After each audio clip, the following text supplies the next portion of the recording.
Eno ye program yo ensulo eyencha 103 ABN TV. Yiga okutandika olunaku ne Katonda. Omwana wa Katonda nebaza Katonda omukisa guno gwatuwadde enkyene ya leero ennaku z'omwezi ga 18 omwezi guno ogw'e10 bw'asiimye n'atuzuukusa nze naawe nga tukyali balamu. Kyansonga okwebaza omukisa guno ate era mu ngeri ey'enjawulo ninkwebaza bw'osazeewo okuzuukira wamu naffe tuli ABN television mu puroguramu yaffe eno ŋŋanzi ensulo ey'enkya mwe tukalina Katonda waffe ne twogerako naye ne twewonga gy'ali n'atukulembera mbere bwe tugenda okukola. Weebalire ddala. Mmanyi gy'ali yasuze ng'alumizibwa bambi, yasuze nga yeeraliikirira, oyinza okuba nga n'otulo twakubuze we basereeti, naye amawulire amalungi ge nnina gy'oli omwagalwa. Katonda akukuumye ng'oli mulamu. Katonda akuyisizza mu kiro. Asiima otuuke ku lunaku luno olwaleero nga wooli. Afaayo newankubadde nga birabika bwe bityo. N'olwekyo okwagala kwe gye tuli kubeerawo emirembe n'emirembe.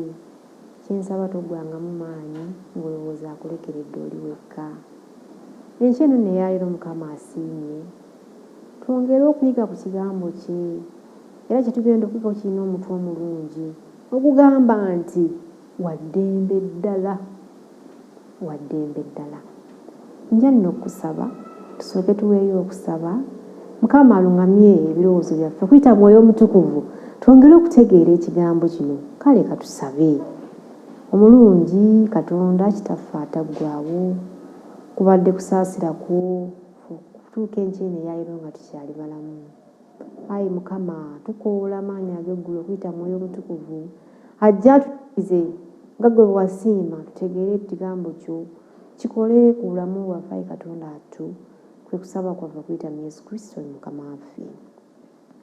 Nate enkyene eyaleero nze ayogera naawe nze Grace Kawera muweereza wa Mukama nsinzidde Bugema University okujja okuweereza era ndi memba wa SDA Hill Church Conference Church.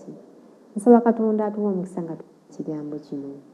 Ebyokuyiga byaffe tugenda okuyigako byavudde mu kitabo kya Yokaana.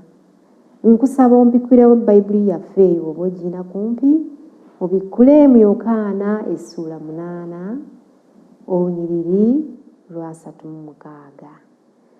Agamba bw'ati, kale omwana bw'alibafuula ab'eddembe muliba baddembe ddala. Omwana bw'alibafuula ab'eddembe muliba baddembe ddala. Ekigambo kino eddembe nakinoonyerezaako. Omuntu alina eddembe ye muntu eyeetaaya, ye muntu atalina nnyo bimukugira. Era ndala okutegeeza eddembe lyetaagibwa ne mu mateeka mweriri. Tulina eddembe ery'okusinza, tulina eddembe ery'okukola kye twagala, tulina eddembe n'abaana balina eddembe erikola bye bakola ki. Era ne mu constitution z'amawanga agamu mulimu obuwaayiro obuwagira abantu okuba n'eddembe erikola bye bakola ki bye baagala. Naye eddembe lino eryogerwako liyinza okuba nga lyanjawulo ku kyomanyi oba kye tulowooza. Bwe tunamanyira ekyokuyiga kino nzikiriza ojja kuba ofunyemu ekyenjawulo kubanga nti omwana bw'alibafuula ab'eddembe lwe mulibeera ab'eddembe ddala. Meaning bw'ataba mwana oyo ku kitukolera tuyinza obutabeera baddembe lyennyini eryogerebwako. Waliwo mu byafaayo abasajja bambi abaafuna obuzibu. Abasajja bano bagambibwa nti baali basibe. Omusibe bwe mwogerako omutegeera na ddembe lye bwe bakusiba mu kkome toba na ddembe likola by'oyagala ng'omuntu. Obeera ofugibwa, obeera ku buddu, obeera ku bunkenke, kyo kyagala kirina okukolebwa. Bakuwa biragiro kola kino kola kiri dda wano zuuka saabwe ziti ojja kulya bino. Abasajja bano bali 30. Bambi lwali lumu ne bawalirizibwa okugenda okukola omulimu ogw'amaanyi mu busibe bwabwe, naye ng'abakozesa babafunamu. Babatwala lumu okugenda okusima omukutu ogunaayitamu ekkuba erinaayitamu eggali y'omukka, ng'ekigendwa ky'abantu bano ababatwala bali bagenda kukolerako byamaguzi na bizinensi zaabwe. Bambi kigambibwa nti bamba olunaku lulamba nga bakola nga bakoowu basima bakozesa maanyi ate bali ku njegere baliko abasibe abasirikale abalabirira. Nali mbaddeko awantu ng'omuntu akozesa abasibe batera nnyo n'obakozesa mu Uganda muno. Bwe baba n'akolera ku faamu yo bajja n'abasirikale nga 2 okusinziira ku nnamba. Kati baba bakola ng'ate era abasirikale babakuumye obutakola ki obutatoloka. Bambi bakola kubanga bali mu busibe tebalina ddembe lya kwetaaya. Kati munnange bakola ne basima. Bino nno byabawo mu North Carolina mu mwaka gw'emabegako eyo 1882 mu Desemba ng'ennaku z'omwezi 3. Bava mu kukola ennyo bakooye batuuyanye basibye bakola. Kati ne baddayo bakite ku mugga bakulosinga omugga. Ebyembi bambi nja kutegeeza waliwo ekyabaawo. Baali basaabala mu lyato lyali lisikibwa olulayini oba oluguwa. Kati mu kugenda bagenda okulaba nga amaanyi okuyingira mu lyato ng'omuntu otya. Baatya ne bagamba tugenda kubbira mu lyato kye tuba tukola katuveeyo eno amazzi gatandise okuyingira tudde ludda wa tudde mu maaso. Olwokuba baali bangi bali 30 mu lyato. Kati mu kudda ate mu maaso obutaana we gwajjira. Kigambibwa nti eryato litandika okubbira mpola mpola ne ligenda nga likka mpola mpola n'ekyaddiira nkubuulire abasajja abamu ku bo ne bafa. 19 tebasobola kuwona. 11 be basobola okuwona akabenje kano ak'okufiira mu mazzi.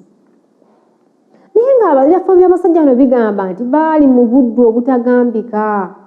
Era mu Carolina muno gavumenti yalinganga efuna mu basibe bano abaasibibwanga ng'efunamu etya.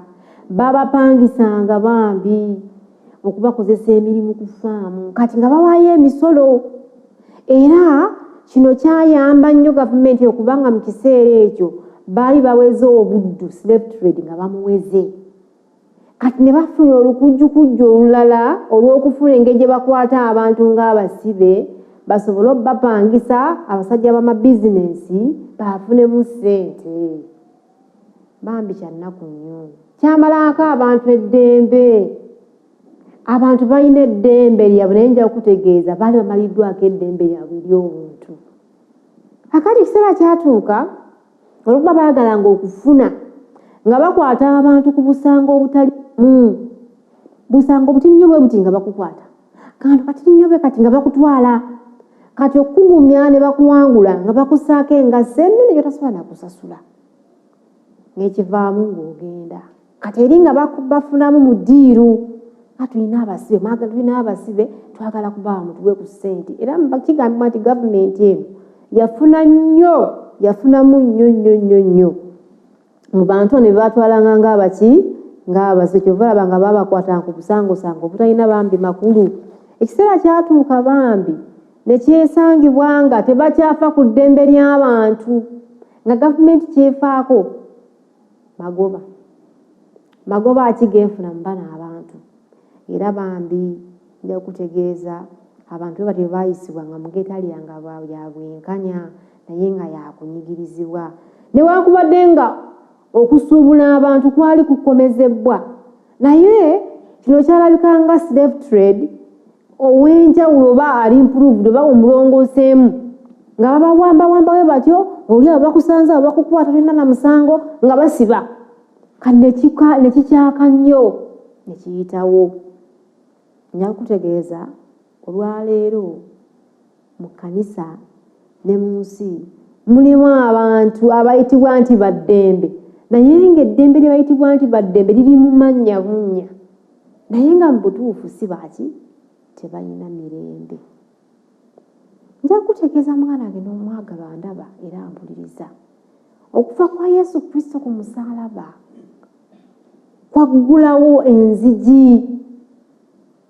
Okufa kwa Kristo Yesu eggologooza ku musaalaba e Kaluvaliyo kwaggulawo enzigi eri abo bonna abeeteefuteefu abawulira nga baagala Yesu okubasumulula, abajje mu busibe, abawa eddembe, kubanga Yesu yagamba nti najja okuta abasibe babeere naki?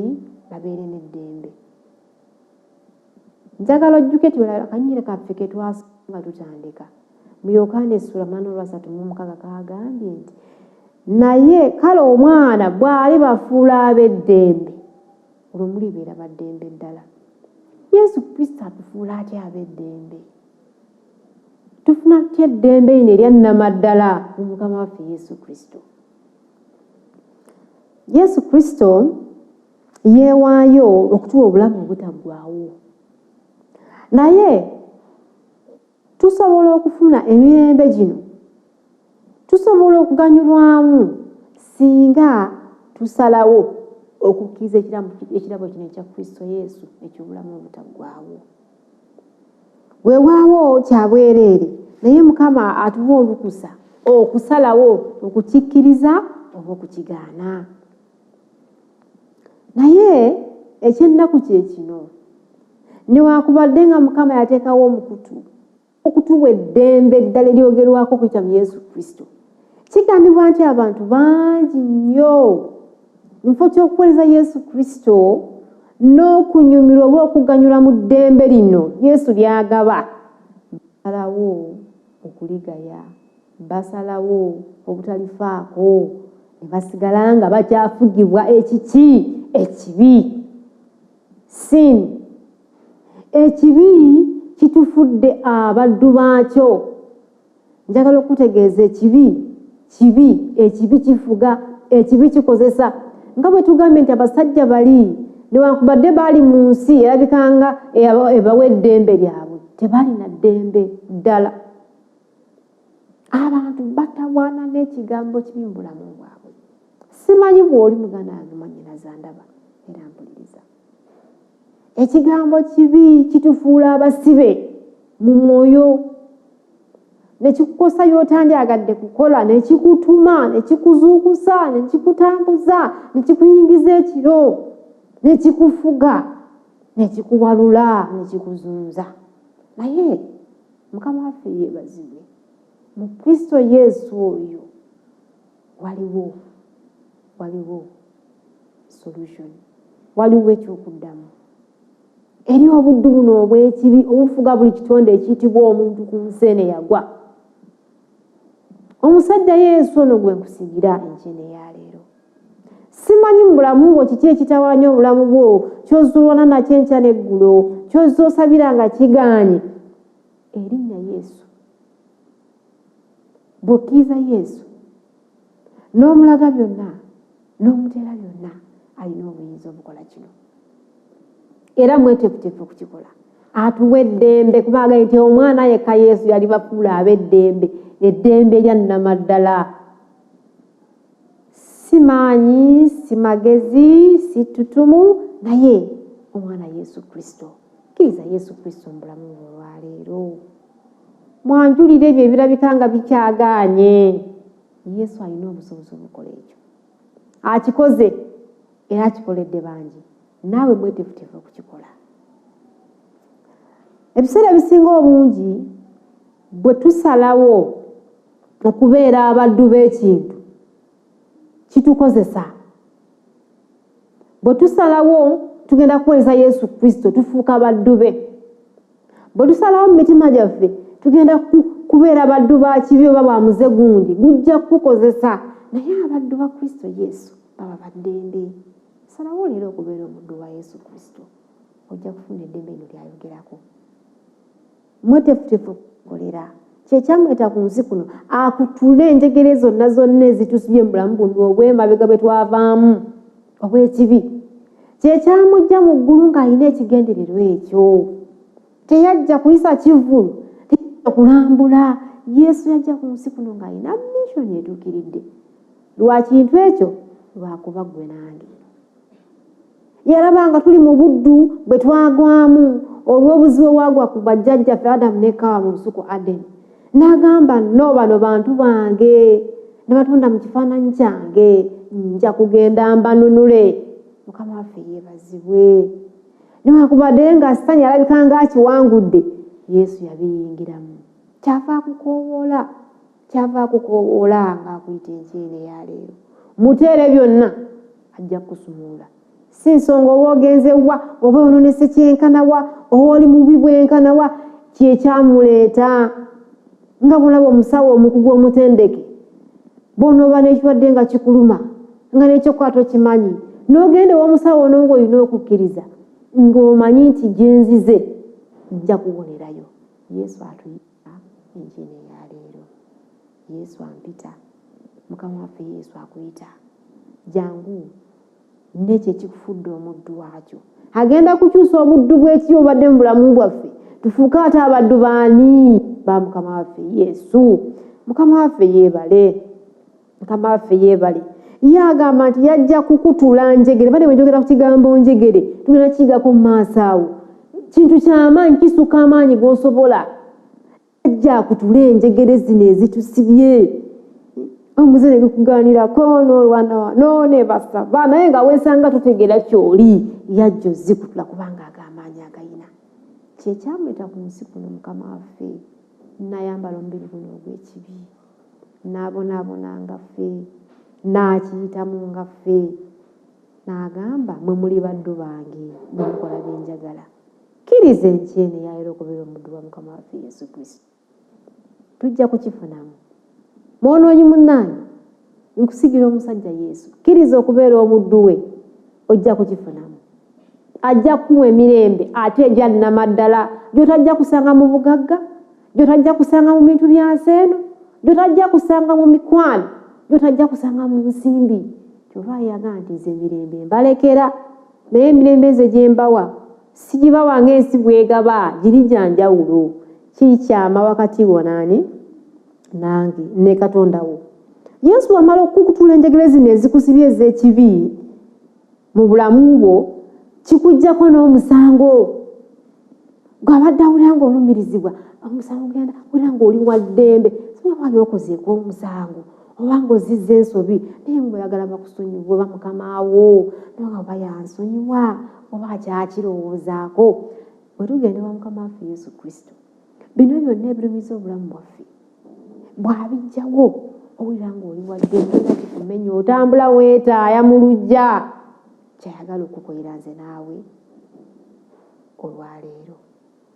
Era agamba nti Yesu Kristo yekka okuyita mu kukkiriza kwe tulina bw'amala tukolera kino atuwa emitima emipya n'obulamu obujja olwo nga tusazeewo okufuuka abaddu ba Mukama waffe. Omuddu Eva akola Mukama we byakola ki?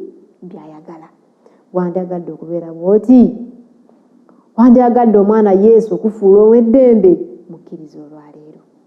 Mwanjulira ensonga zo bulungi nnyo nga muli aba. Kubanga mu Isaaya agamba 1:18 mujje tuteese bameka? 2 si 3. Yesu akuuma ebyama byaffe abooluganda. Yesu akuuma obubi bwaffe, ebibi byaffe byonna eby'emabega ebikusike, obulamu bwaffe obukweke obwekyama. Yesu yekka yabusobolayo okubutegeera. Tobwanjulira muntu munno, tajja kukuyamba kuba naye yeetaaga kuyambibwa mulwadde nga ggwe, naye yeetaaga okufuulibwa ow'eddembe. Yesu Kristo akola enkyene ya leero agambye bw'onooba n'okukkiriza mu nze nti nja kukikolera era ngenda kukikola. Jangu kkiriza omukwano, kkiriza omusajja Yesu muwe omwaganya akufuula ow'eddembe. Bw'onoobeera ow'eddembe ojja kuba musumulule. Ebyali mu bulamu bwo obw'emabega ogenda kubikyawa. Ekibi ekya buli ngeri kibadde kifugira mu bulamu bwo kijja kulina mukisa ng'olaba okyo kyetaaga na kukyesembereza. Nga ne bwe kijjanga ekikemo, nze ndi wa ddembe, nalukuka mu ebyo, nasumulukuka. Amaanyi ago ga bwa Katonda. amaanyi agakola ekyo gava mu ggulu. Nsaba Katonda omulungi oyo, Katonda ow'ekisa, Katonda eyatulaba gye twali tugudde, eyatulaba nga tusibiddwa enjegere ez'amaanyi, abeere Katonda wo, abeere Katonda wange, kabeere omuwanguzi wange enkyene yayo. Tambula ng'olina essuubi nti waliwo akulowoozaako. Tambula ng'olimu essanyu n'obulamu nti Yesu Kristo omwana wa Katonda gwe omu ku bigendererwa by'okumuleeta ku nsi kuno. Nze omu ku missoni ye ey'okuva mu ggulu n'aleka ebitiibwa ajja ayambe omwana w'omuntu yali agudde mu ddobi. Nsaboddemu amaanyi, nsaboddemu essuubi, nsabojje mpolampola eri Katonda wo ajja kukikola bw'onooba okkiriza ng'omuwadde omukisa guno, kuba kye kyamuleeta. Mukama akumpeera omukisa n'ebigambo ebyo. Mukama akumpeera omukisa ng'oyita mu nnaku olwaleero. Katukakkane tusabe abeere naffe mu by'okuyika ebinatta. Katusabe. Katonda weebale nnyo, weebalire ddala omutonzi w'eggulu n'ensi. Nga watwagala, lw'oyagala ekintu ekitayagalika, lw'oyagala omuntu omwonoonyi, Katonda affe okwagala tetukutegeera wabula okwebaza obwebaza. Weebale nnyo ssebo Mukama Katonda waffe olw'ekirabo ky'omwana Yesu Kristo. Ffe baani okutulowoozaako, butusinze bwe tulema okutegeera ekirabo kino. Naye ayi Mukama omulungi, otuyigiriza nti mu Yesu Kristo mwokka musobola okufuukira ab'eddembe ate eddembe erya ddala ddala. Tuzze enkyeni ya leero Mukama Katonda waffe nga bwe tuli. Omwagalwa, tusumulule mu njegere z'ekibi. Otumanyi, otulaba, otusaasira, otulumirirwa Mukama. Tusumulule mu njegere za buli ngeri ya kibi. Twasikira okuva ku bajjajjaffe, naye ekizaamu amaanyi kiri nti Mukama waliwo enteekateeka ey'okutuggya mu buddu buno. Twewonga gy'oli Mukama, tufuule abaddu bo. Bye tugenda okukola enkyeni ya leero ayi Mukama Katonda biwa omukisa. Tambula naffe nga tufuluma, yingira naffe nga tuyingira. Beera n'abaana baffe bagenda okukola ebibuuzo ku levo zonna Mukama bawe omuwanguzi, bawe okwesiga, bawe okukkiriza, bajjukize bye baasoma. Kumbe eggwanga lyattu Uganda Mukama olw'endwadde ezitali zimu, Katonda waffe olina obusobozi obutukomako, tusaasire tukwegayiridde. Bulijjo Mukama omwoyo omutukuvu kaamaamira obulamu bwaffe, omwoyo omutukuvu kabeerewo Mukama okutujjukiza bye watugamba, omwoyo omutukuvu katukwate ku mikono Mukama. Tusumulule, tufuuke omukisa eri boonoonyi bannaffe. Tusumulule, tufune amaanyi agawangula ebikemu na buli kibi ekifugira mu bulamu bwaffe. Taata obulungi bwo n'ekisa kyo bibeere n'abalwadde, basitule obawonye, bajjanja beetaaga Mukama baliise, abeebuuza ebibuuzo ebitategeereka Mukama babeere ekyokuddamu. Byonna tukugayidde otuwire kitaffe okuyita mwoyo Yesu Kristo eyawangula omusaalaba. Amiina. Mukama abawe omukisa. Yiga okutandika olunaku ne Katonda. Olwo nno ebisuubizo bye birabike gy'oli.